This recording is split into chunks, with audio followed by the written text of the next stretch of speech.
दोस्तों आज पेश है विधवा का प्रतिशोध। ये एक और चित्र है दोस्तों।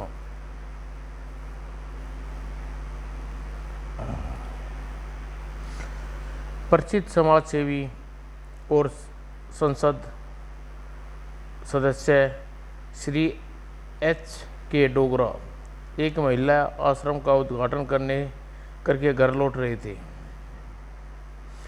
कुछ देर बाद जैसे ही वे सुनसान सड़क पर पहुंचे, पीछे वाली कार ने स्पीड अत्यधिक रूप से बढ़ गई और अम्बेडकर कार के बराबर में पहुंचते ही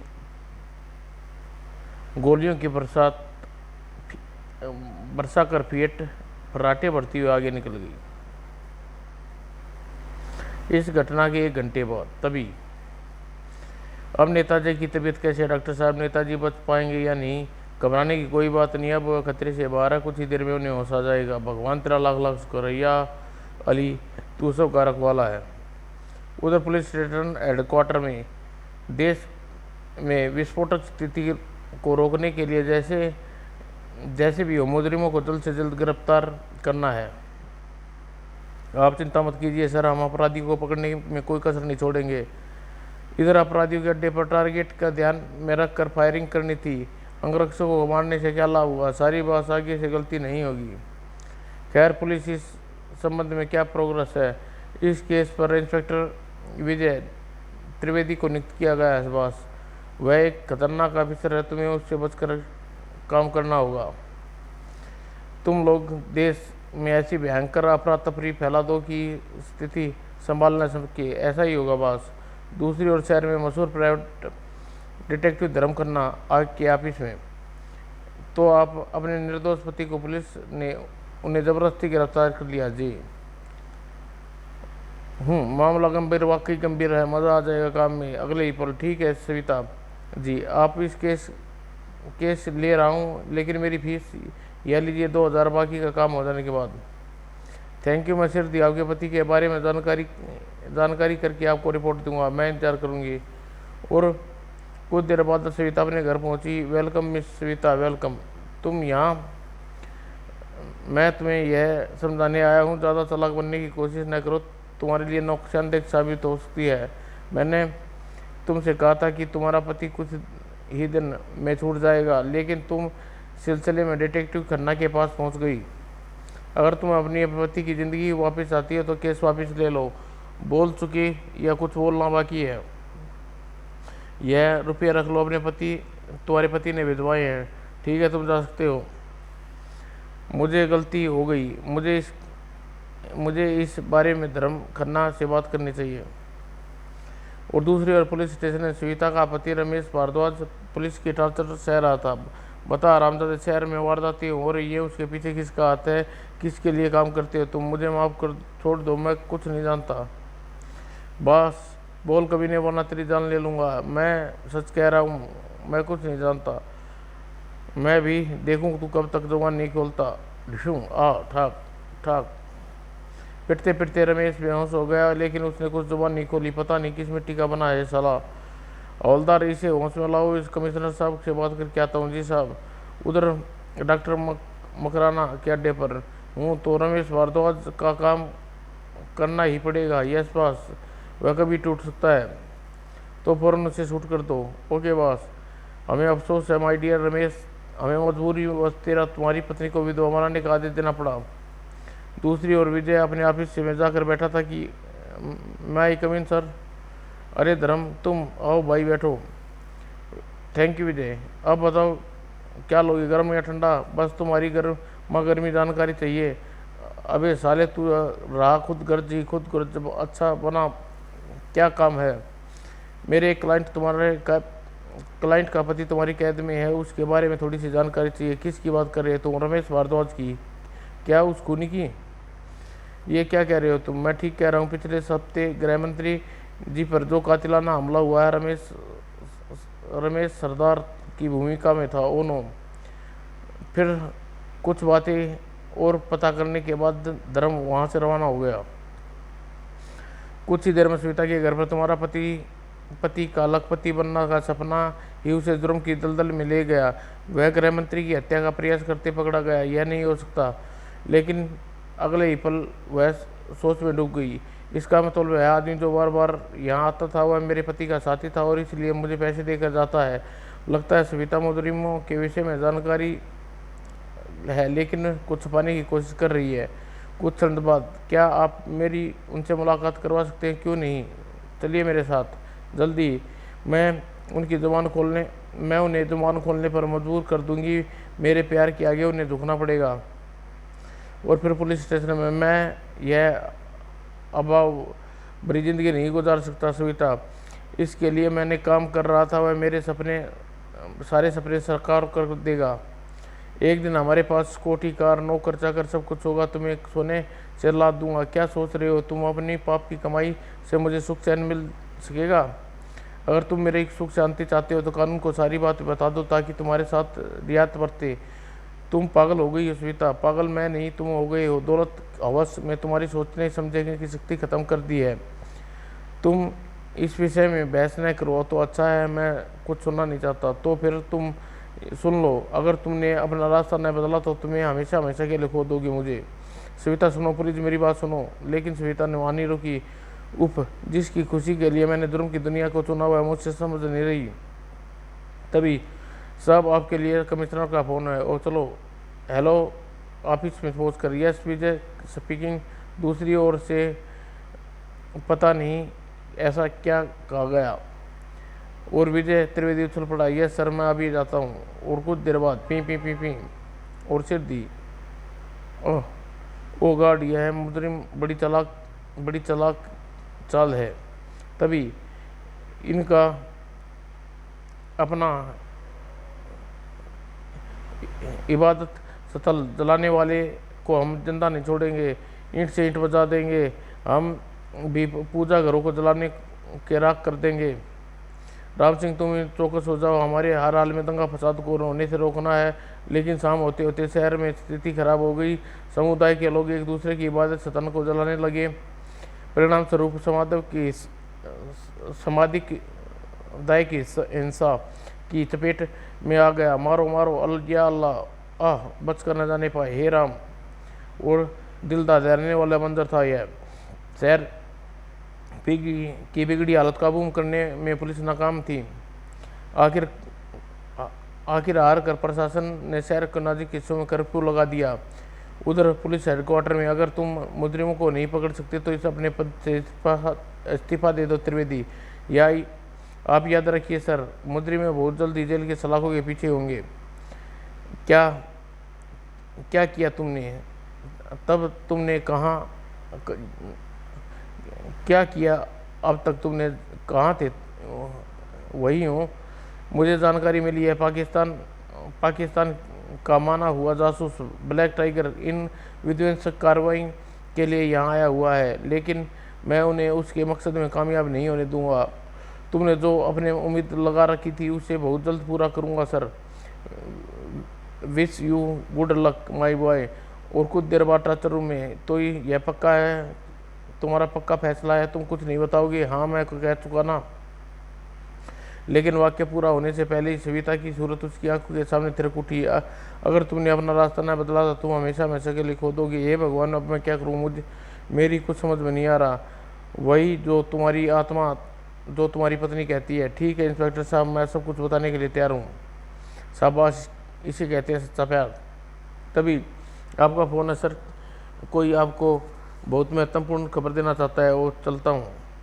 हेलो, विजय त्रिवेदी बोल रहा हूँ। आप कौन सी सूचना देना चाहती हैं? लेकिन दूसरी ओर से फ़ोन की खामोशी चाहिए रहे। हेलो, आप बोलते क्यों नहीं?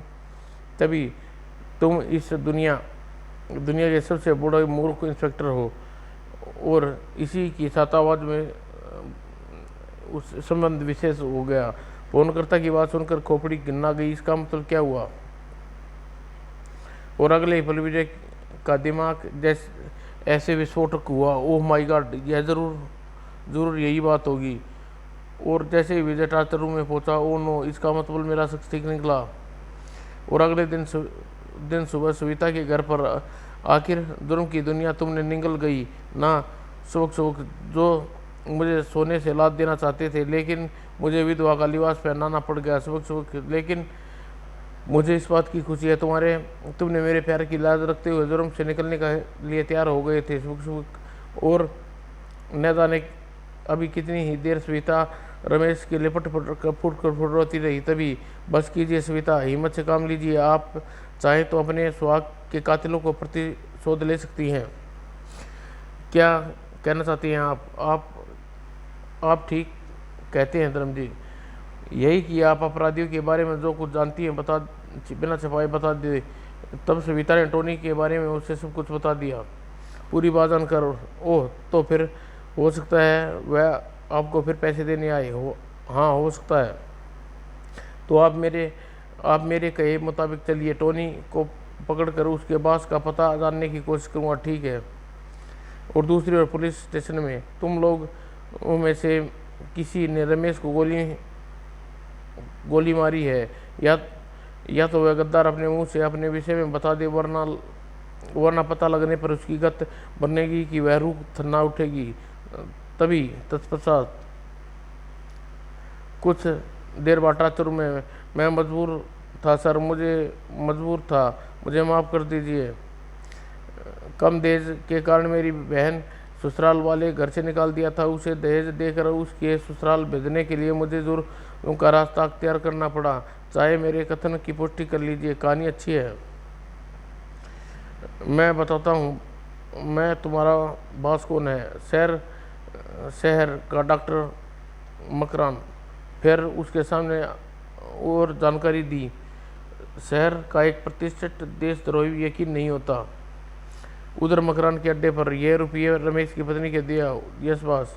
और कुछ देर बाद यह सविता, तुम्हारे बॉस ने तुम्हें एक छोटा सा तोहफा भेजा है। तभी धड़क धर्म करना तुम? हाँ, मैं अब फटाफट अपने बॉस के बारे में बता दो, वरना गोली मार दूंगा। नहीं, गोली मारने की ज़रूरत नहीं, मैं सब कुछ बताता हूँ। चलो बको। हम डॉक्टर मकराना के लिए काम करते हैं।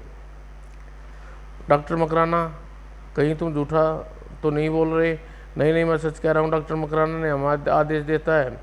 और धर्म उससे काफ़ी कुछ पूछता रहा। और उसके मतलब की बात जानकर यह आपने क्या किया? मेरे दिमाग में एक योजना है, उसकी मैं तुमसे बाद में मिलता हूँ। और दूसरी ओर डॉक्टर मकराना के क्लिनिक में तुम काफ़ी देर से मेरी फ्री होने का इंतज़ार कर रहे थे। सब मरीज जा चुके। तुम आराम से मुझे अपनी बीमारी के विषय में बता सकते हो बाबा। हाँ, मुझे वाकई एकांत का इंतज़ार था डॉक्टर। कहने के साथ उसने तुम्हें ऊपर भेजना चाहता हूँ। इसका क्या मतलब हुआ? सब इंस्पेक्टर रमन अपनी ज़ुबान खोल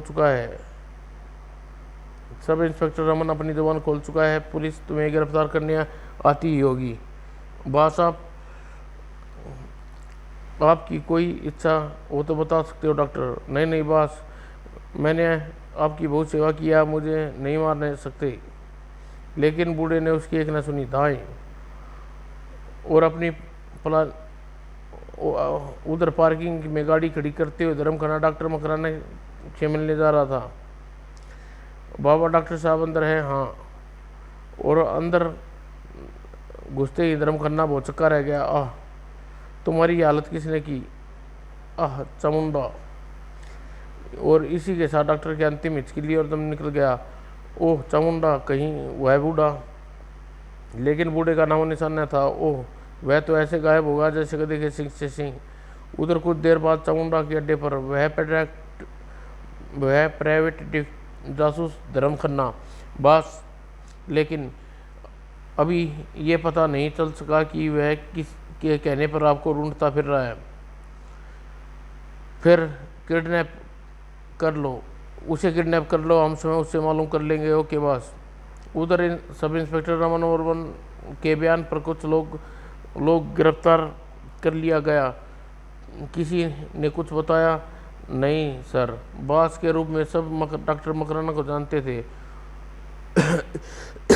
हो सकता है डॉक्टर के ऊपर भी कोई हो। नहीं सर, मुझे विश्वास है कि वह किसी के अंडर काम कर रहा था। मिस्टर धर्म खन्ना, आप क्या जानते हैं? नो सर, मैं वहाँ पहुँचा तो डॉक्टर मर चुका था। इसका मतलब आगे बढ़ने के सारे रास्ते बंद हो गए। प्रत्यक्ष तो ऐसा ही लग रहा है, मगर ऐसा नहीं है सर। मुझे यकीन है जल्द ही कोई न कोई रास्ता निकल लूँगा। और कुछ देर बाद धर्मखन्ना अपने घर की ओर जा रहा था। पीछा हो रहा है। चामुंडा का पता लगाने के लिए मुझे अपने आप को इनकी लोगों की हवाले करना होगा। अचानक अगर वक्त से पहले मरना नहीं चाहते तो कार से बाहर आ जाओ मिस्टर खन्ना। चारों के इरादे खतरनाक इरादे देखकर धर्म चुपचाप गाड़ी से बाहर आ गया। और तभी खड़ाक, साले को उठाकर गाड़ी में डाल दो। कुछ देर बाद धर्म खन्ना चामुंडा के सामने था। ऐसे घूर घूर के क्या देख रहे हो बड़े भाई? तो तुम नहीं बताओगे कि तुम किसके कहने पर चामुंडा की तलाश करते फिर रहे हो? मैं सच कह रहा हूँ, किसी गुमनाम व्यक्ति ने मुझे फ़ोन पर तलाश करने का आदेश दिया था। कहीं वह गुमनाम फ़ोन करता सावित्री तो नहीं थी। मगर तुम कौन हो और इस विषय में क्यों दिलचस्पी ले रहे हो?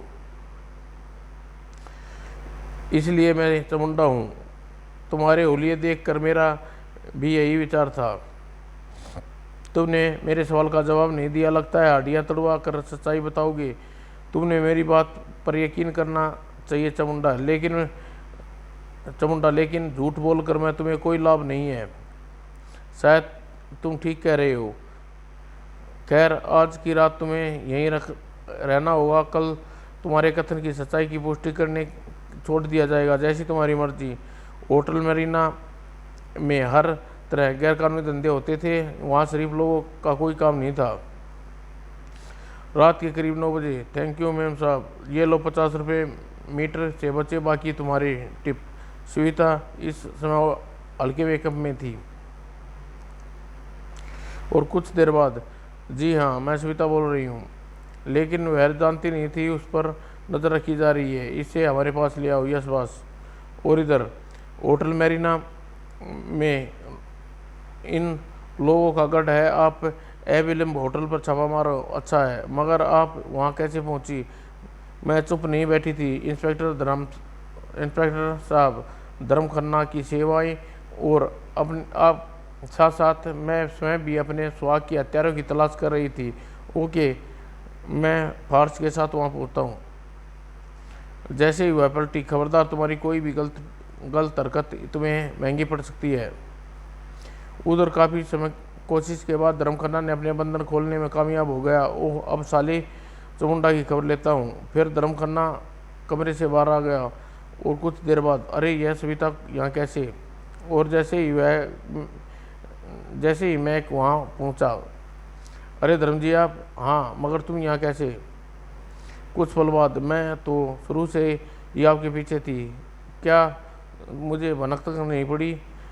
अब हैरान होना छोड़ो, चामुंडा को ढूंढना जल्दी। चामुंडा हैंड तुम दोनों। धर्म जी, इसका मेकअप हटाकर असली सूरत दिखाइए। Oh sure. धर्म ने तुरंत चामुंडा की ओर बढ़ा और अगले ही पल वह असली हुलिये मिली आया। क्या तुम मरने से पहले सच बताओगे तुम कौन हो? मैं पाकिस्तानी जासूस ब्लैक टाइगर हूँ।